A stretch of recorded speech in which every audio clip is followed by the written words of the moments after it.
Hey readers, good morning.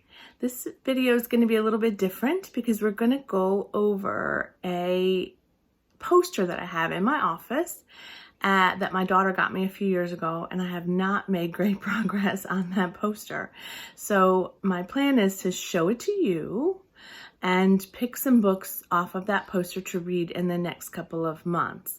It is May, and so in my mind, we are looking at the beginning of summer. So I may focus on what I think are some summer reads, or I may just pick what I am really kind of longing to read next. So let's get started.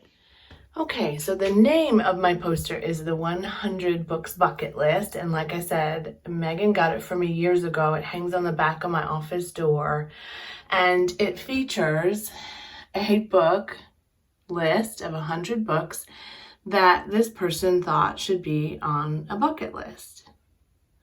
My camera is in shadow a little bit, and then you scratch off the ones you've read. So I have read more than the one I have scratched off. I've read 1984, I've read Wuthering Heights, I've read Alice in Wonderland, Frankenstein. But what I discovered when I got it is that I kind of wanted to reread some things. And so I didn't check them off. And I now am sort of regretting that. So now and again, I just get up and I start checking one off. And I also get up and think, I need to reread these or read these. I need to commit. The Wind in the Willows, I've definitely read. I think I read Gulliver's Travels, I'm pretty sure. And there are some that I haven't. So what I want to do now is really think about, what's calling me and what I really want to get to. And these are great books. I mean, there's no question. Some are classics, some are newer, some are horror, some are, look, Winnie the Pooh. Obviously, I've read Winnie the Pooh. Some are just important reads, maybe. The Boy in the Striped Pajamas. It's a World War II novel that I've wanted to read for a while. I even put it on my TBR a few months ago and didn't get to it. All Quiet on the Western Front. I'm sure my dad would love if I would read that. It was one of his favorites.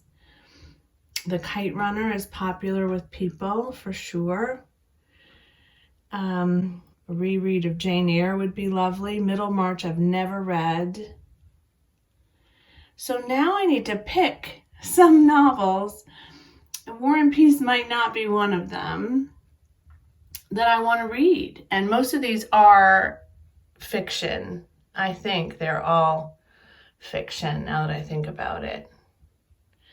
So what are kind of the top 3 to 5 books that I'd like to get to and have on hand in the next few months? Well, I have Sophie's World, which I have heard is phenomenal. It's kind of a philosophical approach, and it's maybe a fable, but I don't know. It's interesting.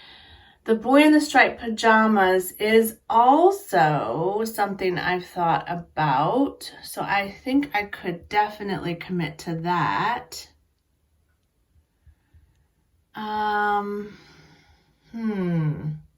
I also have Notes from a Small Island. I've considered that, and that would be a nice escape read right now because, we are kind of stuck here. Maybe a classic as well. Let's see. How about The Great Gatsby? I'll reread The Great Gatsby. That's nice and short, and I love it. And I've read Murder on the Orient Express for sure, but I could reread that too. Okay, so that's my plan. Sophie's World, The Great Gatsby, Murder on the Orient Express, Notes from a Small Island. Where did you go? There we are. They're hard to find when you're filming. and The Boy in the Striped Pajamas.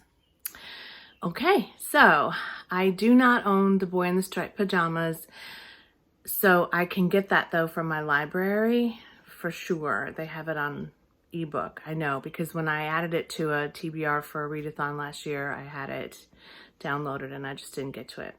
The Great Gatsby, I don't own a physical copy of anymore, but I do have it on my Kindle because I bought it, or my Nook, one of the two. I bought it years ago. So I have Murder on the Orient Express by Agatha Christie.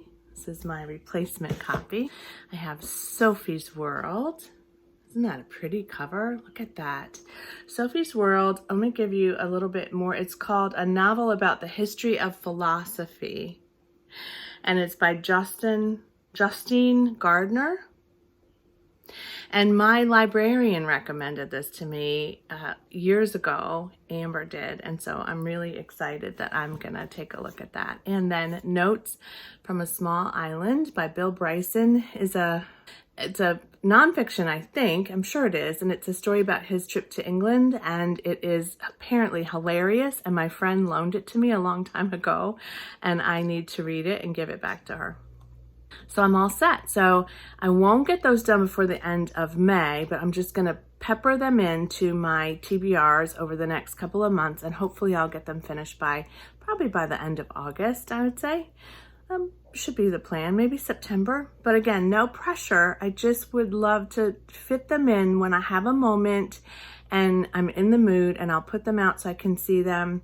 And that usually makes it easier for me to get them read.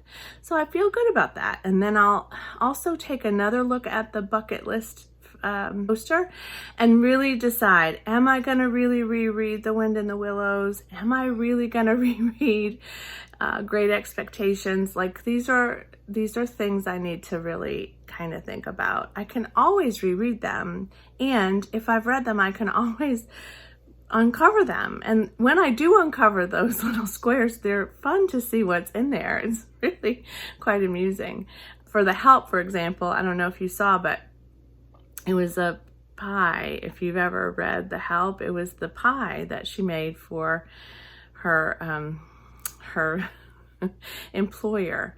So that was quite funny to see.